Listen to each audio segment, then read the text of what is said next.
నమస్తే, welcome to Suman TV. ప్రస్తుతం మనతో పాటు ప్రముఖ వైద్యులు డాక్టర్ కిరణ్ గంగా ఉన్నారు. వారితో మాట్లాడదాం. హలో డాక్టర్ గారు, నమస్కారం.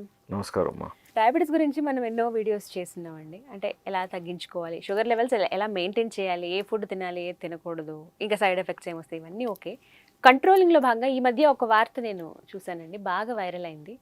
ఎక్కువగా వాటర్ మీరు తీసుకుంటే కనుక నీటితోనే మీ డయాబెటీస్ మీరు కంట్రోల్ చేసుకోవచ్చు అన్న ఒక వీడియో ఈ మధ్య బాగా వైరల్ అయిందండి, ఆ న్యూస్ పర్టికులర్గా. సో మిమ్మల్ని ఒకసారి క్లారిటీ తీసుకుందాం దీనిపైన అని అనిపించింది.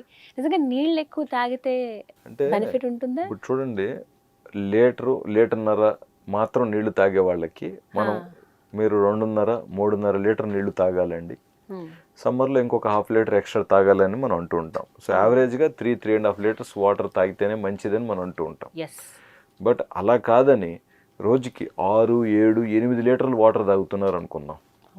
సో షుగర్ ఎక్కువ ఉంది కాబట్టి వాటర్ ఎక్కువ తాగితే ఆ ఎక్స్ట్రా షుగర్ అంతా యూరిన్లో వెళ్ళిపోతుందని చెప్పి మీరు అన్ని లీటర్స్ ఆఫ్ వాటర్ తాగారనుకోండి, ఎలక్ట్రోలైట్స్ ఇంబ్యాలెన్స్ వచ్చి బాడీలో మనకి పొటాషియం లెవెల్స్, సోడియం లెవెల్స్ పడిపోయి వేరే ఇంకొకలాంటి నీరసం రావచ్చు. ఈ రిస్క్ కూడా ఉందన్నమాట. ప్లస్ జనరల్గా కిడ్నీ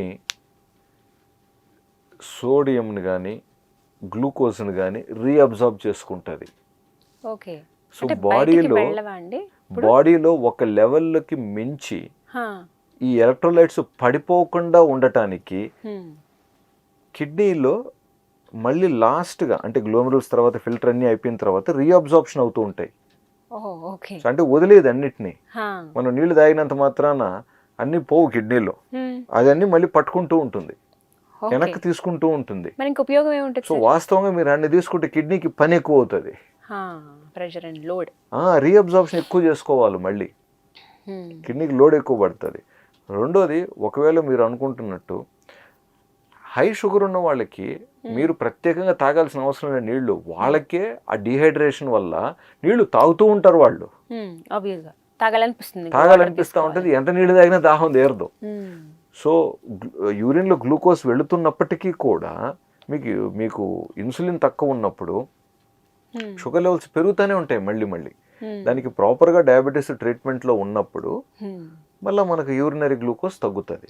బట్ ఇక్కడ ఇంకొక చిన్న పాయింట్, మనం కొన్ని మందులు బాడీలో అనవసరంగా ఎక్కువ మోతాదులో ఉన్న గ్లూకోజ్ లెవెల్స్ని, అంటే బాడీకి వాటి వల్ల ఎటువంటి లాభం లేనప్పుడు వాటిని బలవంతంగా విసర్జన మూత్రంలో షుగర్ వెళ్ళిపోవాలని కొన్ని మందులు ఇస్తాం కొంతమందిలో. అది వేరే మళ్ళీ, అది వేరే. ఈవెన్ ఆ ట్యాబ్లెట్ ఇచ్చినప్పుడు కూడా కొంచెం యూరినేషన్ ఎక్కువ వస్తుంది. సో దాని తగినట్టుగా వాటర్ తాగాలంటాం మళ్ళీ, లేకంటే అక్కడ మళ్ళీ యూరిన్ ఇన్ఫెక్షన్ వచ్చే ఛాన్సెస్ ఉంటాయి. సో ఒక పేషెంట్గా డాక్టర్గా అవన్నీ అనుసంధానం జరుగుతూ ఉంటాయి కాబట్టి అక్కడ ఏం ప్రాబ్లమ్స్ రావు. బట్ ఎవరైతే ప్రత్యేకంగా షుగర్ ఎక్కువ ఉంటే నీళ్లు తాగితే తగ్గిపోతుందని తాగుతారో, షుగర్ పెరుగుతున్న గల కారణాన్ని ఇంకా వైద్యం చేయలాగా అక్కడ జనరల్గా 2 అనుకుంటాం మనం. ఒకటి కార్బోహైడ్రేట్ ఇంటాలరెన్స్, అంటే మనం ఇన్సులిన్ లెవెల్స్ తగ్గించగలిగే షుగర్కు మించి మనం కార్బ్స్ ఇంటేక్ ఎక్కువ తీసుకుంటున్నాం కాబట్టి ఇన్సులిన్ సరిపోవట్లేదు.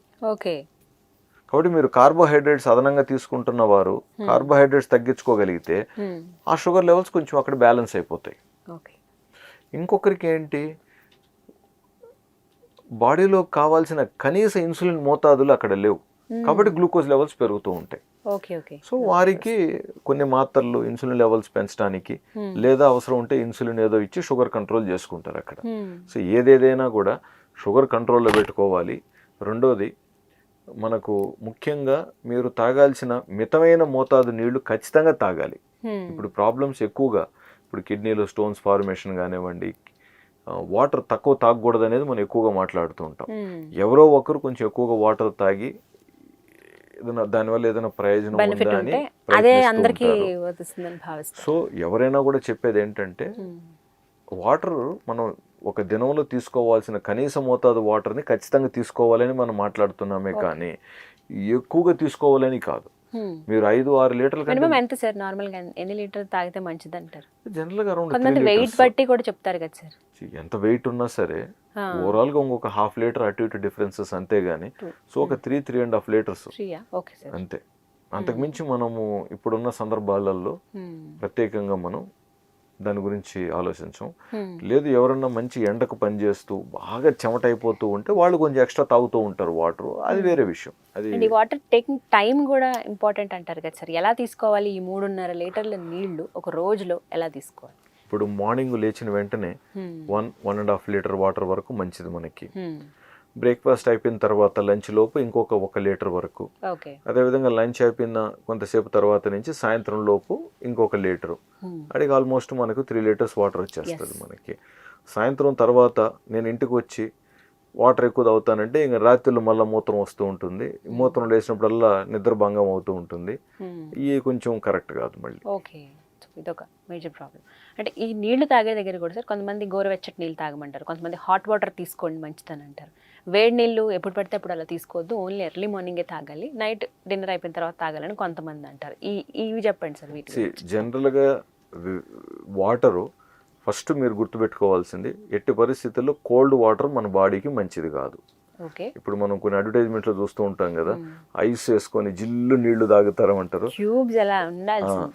అదైతే రైటే కాదండి. ఎక్కువగా అమెరికాలో ఎక్కువగా ఐస్ కోల్డ్ వాటర్ తాగుతూ ఉంటారు. అది ఖచ్చితంగా బాడీకి మంచిది కాదు. అలాంటి వాటర్ తాగినప్పుడు మన స్టమక్ కానివ్వండి అన్నిటికీ లోడ్ పడుతుంది. ఎట్టి పరిస్థితుల్లో ఫ్రిడ్జ్ వాటర్ మంచిది కాదు. ఈవెన్ మీకు వేసవి కాలంలో కూడా ఫ్రిడ్జ్లో పెట్టుకొని వాటర్ తాగటం రైట్ కాదు. మనకు నార్మల్ టెంపరేచర్ అంటే body temperature, room temperature water more than enough. చలికాలంలో అంటే రూమ్ టెంపరేచర్ కూడా చల్లగా ఉంటుంది కాబట్టి కొంచెం వెచ్చగా వాటర్ తాగితే బెటర్. వెచ్చగా వాటర్. ఇప్పుడు మనకు మూత్రం విసర్జనం అది ఏ ఉష్ణోగ్రతలో ఉంటుంది, మనం తాగే వాటర్ కూడా అదే ఉష్ణోగ్రతలో ఉంటే ఆడికి న్యూట్రల్ అది. సో మరీ వేడి వద్దు, మరీ చల్లదనం వద్దు. కాకపోతే కొంచెం వెచ్చగా తాగొచ్చు వాటరు, కొంచెం బాగా అనిపిస్తుంది కొంచెం వెచ్చగా తాగినప్పుడు. బట్ అలాగని కాలే వాటర్ ఎవరు తాగలేరు, కొంచెం చల్లారిన తర్వాత తాగుతారు. కాబట్టి బేసిక్ కామన్ సెన్స్ ఏంటంటే కోల్డ్ వాటర్ రైట్ కాదు. కొంతమందికి చూడండి, ఒక గ్లాసు పొరపాటున కోల్డ్ వాటర్ తాగినా కూడా ఇమీడియట్ గా వాళ్ళకి సైనసైటిస్ రావటం కానివ్వండి, లేకపోతే దగ్గు రావటం కానివ్వండి, ఇష్యూస్ అవుతూ ఉంటాయి అన్నమాట. ముఖ్యంగా గొంతు రాసిపోవటం కానివ్వండి ఇబ్బందులు అవుతూ ఉంటాయి. సో ఏదేమైనప్పటికీ కూడా కోల్డ్ వాటర్ అనేది మంచిది కాదు. కొంచెం లూక్ వామ్ వాటర్, కొంచెం వెచ్చగా వాటర్ ఉంటే మనకు తాగేటప్పుడు కంఫర్ట్ అనిపిస్తుంది. చాలా మంది నేను తాగలేను అనుకుంటారు, కానీ ఒక్కసారి వెచ్చని వాటర్ తీసుకోవటం అలవాటు అయితే చల్లని వాటర్ తాగలేరు వాళ్ళు. అది పాయింట్ అనమాట. తర్వాత మార్నింగ్ ఈవినింగ్ వస్తే ఏదైనా కూడా యావరేజ్ టెంపరేచర్లో ఉన్న వాటర్ ఎప్పటికైనా మంచిది.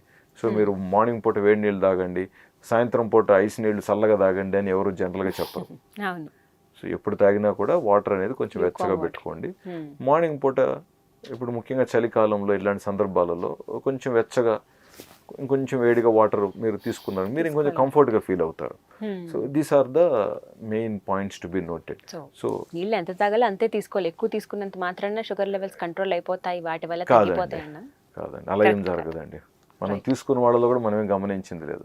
ఫైనల్గా ఎన్ని ప్రయత్నాలు చేసినా అండి అల్టిమేట్గా పేషెంట్స్కే అర్థమవుతుందని, ఓహో ఇది నాకు వర్కౌట్ అవ్వట్లేదు, ఇది నాకు వర్కౌట్ అవ్వట్లేదు అని ఊరికే ఇలాంటి ప్రయత్నాలు చేసి అలసిపోయి లేదా నిరుత్సాహానికి గురై తర్వాత కష్టపడటం కంటే ఫస్ట్ నుంచి సరైన దారిలో వెళితే ఎటువంటి అనవసరం ఇబ్బందులు ఉండవు కదా అనేది మన ప్రయత్నం. Right doctor, thank you.